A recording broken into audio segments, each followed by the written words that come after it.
Jesus, the Son of God, came to destroy Satan's works. Jesus. खुदावंद यीशु मसीह के कदूस जलाली और पुरफजल नाम में एक बार फिर आप तमाम व्यूअर्स की सलामती चाहता हूं। अगर आप इस चैनल पर नए हैं तो प्लीज़ इसको सब्सक्राइब कर लें ताकि हमारी तमाम वीडियो आप तक बआसानी पहुंच सके। आज हम यीशु मसीह की पैदाइश पर बात करेंगे। ये ऐसी पैदाइश है जो दुनिया की अनोखी तरीन पैदाइश हो गुजरी है। दुनिया में सबसे ज़्यादा अगर किसी पैदाइश पर एतराज़ उठाए जाते हैं तो वो है यीशु मसीह की पैदाइश, जिस जैसा ना कोई पैदा हुआ और ना ही कोई पैदा होगा। तो आज हम इसके बारे में तफसील से जानेंगे, तो इसलिए इस वीडियो में एंड तक हमारे साथ ज़रूर बने रहिएगा। आज हम यीशु मसीह की पैदाइश के मतलब दो बातों पर गौर करेंगे। पहली बात ये कि भी यीशु मसीह की पैदाइश अनोखी पैदाइश क्यों है, और दूसरी कि यीशु मसीह की पैदाइश पर ही सबसे ज़्यादा एतराज़ क्यों उठाए जाते हैं। यीशु मसीह की पैदाइश अनोखी इसलिए है, यूनिक पैदाइश इसलिए है क्योंकि जिस तरह दूसरी पैदाइशें होती हैं इस तरह यीशु मसीह की पैदाइश नहीं हुई। जिस तरह मर्द और औरत के मिलाप से एक इंसान पैदा होता है वैसे यीशु मसीह नहीं पैदा हुए, और ना ही इसमें कोई ज़मीनी बाप का अंसर हमें मिलता है, बल्कि यीशु मसीह की पैदाइश में खुदा की कुदरत से एक मोजज़ाती तौर पर यीशु मसीह पैदा होते हैं। तो कलाम मुक़द्दस यीशु मसीह की पैदाइश के मतलब यूँ बयान करता है। लूका की अंजील उसका पहला बाप 26वीं से 35वीं आयत में ये वाक़या दर्ज है। कलाम बयान करता है कि जिब्राइल फरिश्ता मुक़द्दसा मरियम के पास आता है और कहता है कि सलाम तुझको जिस पर फजल हुआ है, और देख तू हामला होगी और तेरे बेटा होगा और उसका नाम यीशु रखना। वो बुज़ुर्ग होगा और खुदा ताला का बेटा कहलाएगा, और खुदावंद खुदा उसके बाप दादा का तख्त उसे देगा, और वो यकूब के घराने तक अब तक बादशाही करेगा, उसकी बादशाही का आखिर ना होगा। तो मुक़द्दसा मरियम जब फरिश्ते का ये पैगाम सुनती है तो हैरान हो जाती है और उससे कहती है कि ये कैसे मुमकिन है।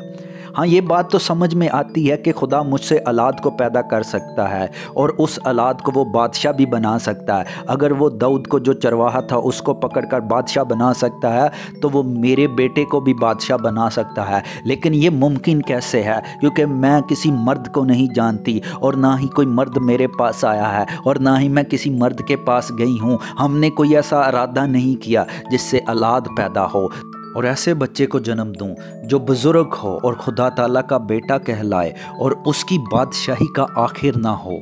तो कलाम बयान करता है, फरिश्ता उसे यूं जवाब देता है कि रूहुल कुद्स तुझ पर नाजिल होगा और खुदा ताला की कुदरत तुझ पर साया डालेगी, और इस सबब से वो मौलूद मुक़द्दस खुदा ताला का बेटा कहलाएगा। यानी फरिश्ता ये कह रहा है उसमें इंसानी इरादा ना होगा, उसमें इंसानी मर्जी ना होगी और ना ही कोई इंसानी अंसर होगा, बल्कि उसमें खुदाई अंसर होगा। वो खुदा की कुदरत से पैदा होगा।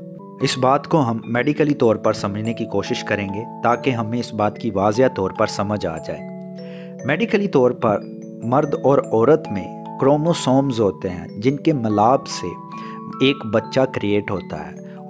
मेडिकल का ये कहना है कि भी जो मर्द के एक्स क्रोमोसोम्स हैं जब वो औरत के क्रोमोसोम के साथ मिलते हैं तो एक बेबी गर्ल पैदा होती है, और जब मर्द के वाई क्रोमोसोम के साथ औरत के क्रोमोसोम्स मिलते हैं तो एक बेबी बॉय पैदा होता है, यानी एक लड़का पैदा होता है। और साइंसदान इसी बात पर तो हैरान है कि भी ये कैसे मुमकिन है कि एक कुंवारी के बदन से एक बच्चा पैदा हो और वो भी लड़का पैदा हो।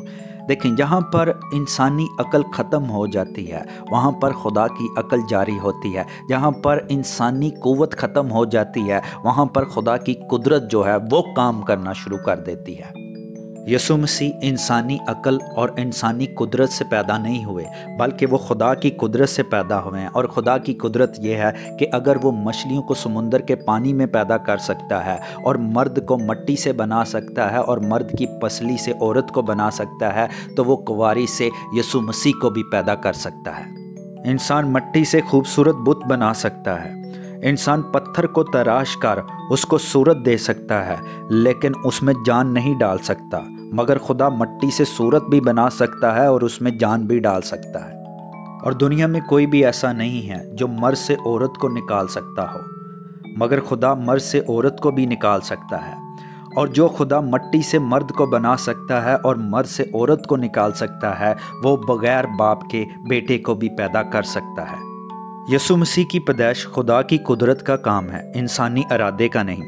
इसलिए जिस काम में खुदा मौजूद हो उसको इंसानी म्यार पर परखना हिकमत की बात नहीं, बल्कि उसको खुदा के म्यार पर परखना ही हिकमत की बात है। अब बात करते हैं कि भी यीशु मसीह की पैदाइश पर जो बड़ा एतराज़ उठाया जाता है वो क्या है।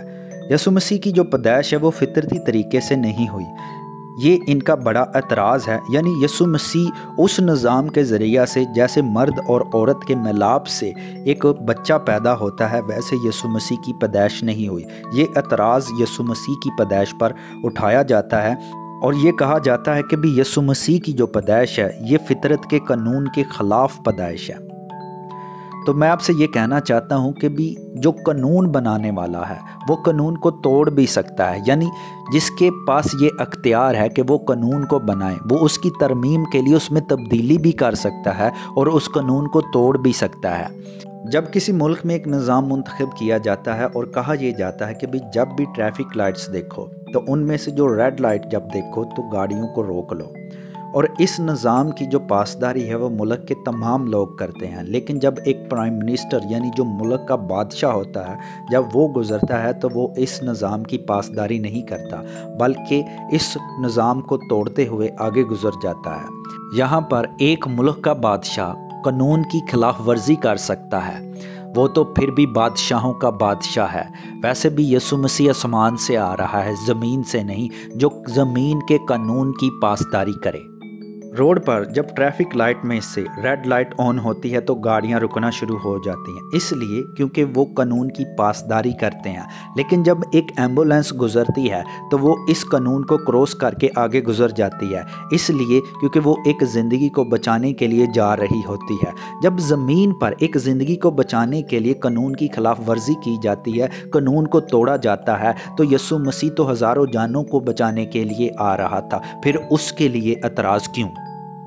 यीशु मसीह की पैदाइश में खुदा की कुदरत मुलब्बस है, और जिस काम में खुदा की कुदरत मुलब्बस हो वो काम इंसानी अकल से परे ही होता है। इसलिए मैं आपसे कहना चाहता हूँ, खुदा के कामों पर और खुदा की कुदरत पर ईमान लाएं और हमेशा की ज़िंदगी में दाखिल हों।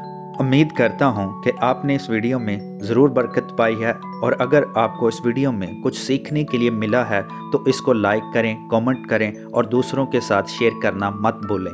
Thanks for watching this video. May God bless you.